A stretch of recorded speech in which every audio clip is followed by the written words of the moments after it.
guys! Olá pessoal, eu sou a teacher Mariana, professora de inglês do Colégio Catedral de Barra do Garças. Hoje eu tô aqui para falar sobre um assunto que vocês têm muita dúvida, que é o Enem. Bom, vocês sabiam que apenas 5% da população fala uma segunda língua e menos de 1% tem fluência em inglês? E ter fluência em inglês pode aumentar o seu salário em até 52%.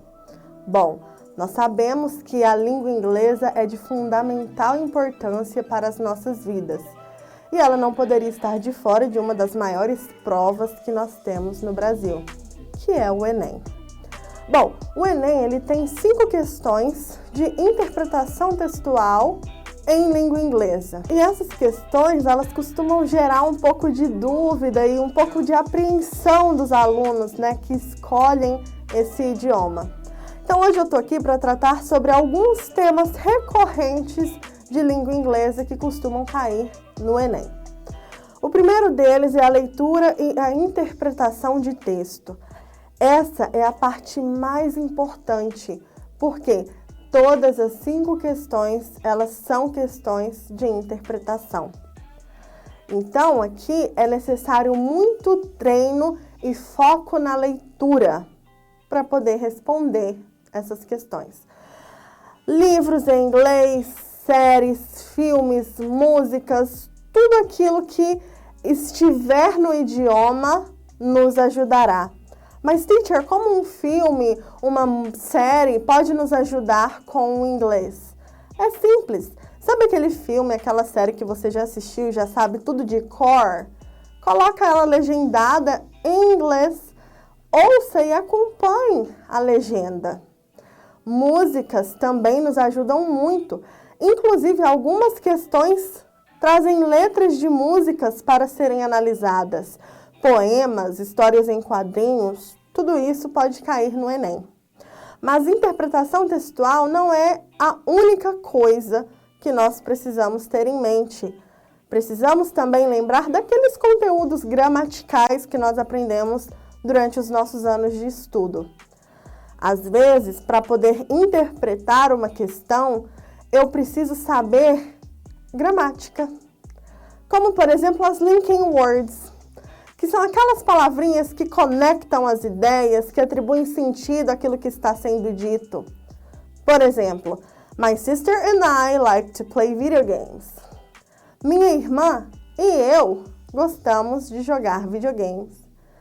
And, adição. This trip will be amazing. However, it is very dangerous.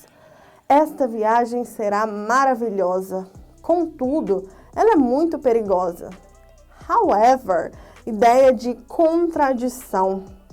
Às vezes, tudo que nós precisamos para interpretar aquela questão é saber o significado daquela palavrinha, aquele conectivo. Outro tema importante são os pronomes. Pronomes sujeito, objeto, possessivo, reflexivo, temos vários. Pronomes são aquelas palavras que vão substituir o nome dentro de uma frase, de uma oração. Como, por exemplo, Luiz is my brother. He is 16 years old. Luiz é meu irmão. Ele tem 16 anos de idade. He é aquela palavrinha que vai substituir o sujeito, que é Luiz. Imagina o quão chato um texto seria se repetisse a palavra Luiz várias e várias vezes. Another example is Peter is so rude. I don't like him. O Peter é muito rude. Eu não gosto dele. Him, pronome objeto, substitui a palavra Peter. Maicon cut himself. O Maicon se cortou. Himself, pronome reflexivo, usado quando o meu objeto equivale ao meu sujeito. Eles são a mesma pessoa. Another thing, outra coisa que nós precisamos ficar atentos, os tempos verbais. Eles são muito importantes na hora de conseguirmos apreender o sentido de um texto. Nós temos aqui o simple present, que são aquelas ações habituais, coisas que nós costumamos fazer com alguma frequência no nosso dia a dia. Como, por exemplo, they go to school in the afternoon. Eles vão à escola à tarde. I don't work on Fridays. Eu não trabalho nas sextas. Aqui nós temos a presença do auxiliar do. Ele é essencial quando eu quero passar uma frase para a sua forma negativa. Do not, que significa don't. Se você vira uma frase com o auxiliar do, tenha certeza de que ela está no simple present. Mas, teacher, e aquele szinho que eu já vi em alguns verbos? Ele também vai indicar que é simple present. Todas as vezes que o nosso sujeito for he, she ou it, ou seja, terceira pessoa do singular, eu preciso acrescentar esse szinho no final do meu verbo. Como, por exemplo, he sings very well. Ele canta muito bem. E o auxiliar don't se torna doesn't. Anne doesn't like horror movies. A Anne não gosta de filmes de terror. Alright? Mas além de hábitos, também esse tempo verbal ele pode indicar uma verdade sobre alguém. Como, por exemplo, essa última frase que eu acabei de dizer. Anne doesn't like horror movies. A Anne não gosta de filmes de terror. Present continuous, que é o presente contínuo. A ação está acontecendo neste momento. Present continuous. I am going to the shopping mall. Eu estou indo ao shopping. Aqui eu tenho uma ação que está em andamento. E ela é marcada pela presença do nosso querido verbo to be, mais o verbo principal com ing no final. Na negativa, basta eu colocar um not ali no finalzinho do to be.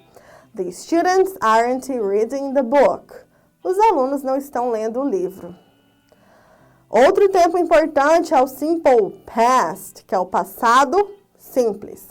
Ele é marcado pela presença do ed no final dos verbos. Só que às vezes existem aqueles verbos irregulares, como por exemplo, I bought a beautiful dress. Eu comprei um belo vestido. Teacher, se não tiver ed, como que eu vou saber? Aqui a gente vai ter que usar aquela velha tabelinha dos verbos para podermos lembrar qual é o tempo verbal. Ah, mas no Enem eu não uso, então não tem jeito. Preciso estudar a tabelinha antes da prova. Para negar, eu preciso apenas do auxiliar did. Então, achou o did numa frase, ela está no simple past, que é o passado simples. Ações que aconteceram e foram concluídas. He didn't call me. Ele não me ligou. Alright? Outro tempo é o past continuous. Ele é bem parecido com present continuous, mas ele é passado. Então, as ações estavam acontecendo durante um período de tempo do passado. The kids were playing video games. As crianças estavam jogando videogame. The dog wasn't sleeping. O dog, o cachorro, não estava dormindo. Aqui, ao invés de usarmos is, am e are, eu vou usar a forma passada do verbo to be. Were e was. Ainda temos o simple future, que indica futuro, ações que irão acontecer. Ele é marcado pelo auxiliar will. It will rain. Irá chover. Que na negativa vira won't. I won't help you. Eu não irei te ajudar. Por fim, nós temos o present perfect e o past perfect. Qual a diferença desses dois tempos? O present perfect, ele é marcado pelo auxiliar have, mais o verbo principal no past participle. E ele indica ações que aconteceram no passado, mas que não têm tempo específico. Ou ações que começaram no passado e têm alguma ligação com o presente. Como, por exemplo, I have worked here since 2007. Eu tenho trabalhado aqui desde 2007. My mom hasn't been in London. A minha mãe não esteve em Londres. Aqui vejam que Quando eu usei my mom, eu coloquei has e não have. Isso significa que todas as vezes que eu tiver terceira pessoa do singular, he, she or it, eu troco o have pelo has, mas o sentido continua sendo o mesmo.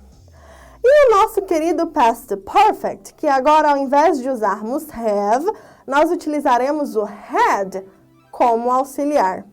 Ele indica ações que aconteceram no passado, só que em um passado anterior a outro passado. Como, por exemplo, when I got home, quando eu cheguei em casa, my sister had left.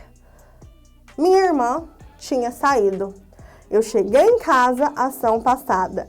Minha irmã tinha saído, passado anterior. Alright? They hadn't been on an airplane before that trip. Eles não tinham estado em um avião antes daquela viagem. Hadn't been. Past perfect. Alright? Bom, aqui foram apenas algumas dicas de alguns conteúdos que podem cair no Enem e que nos auxiliam muito na hora de fazermos a interpretação dos textos, a interpretação das questões.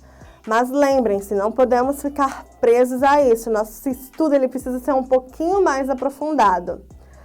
I hope I have helped you. Espero que eu tenha ajudado vocês. Have a great test. Boa prova. Bye, bye.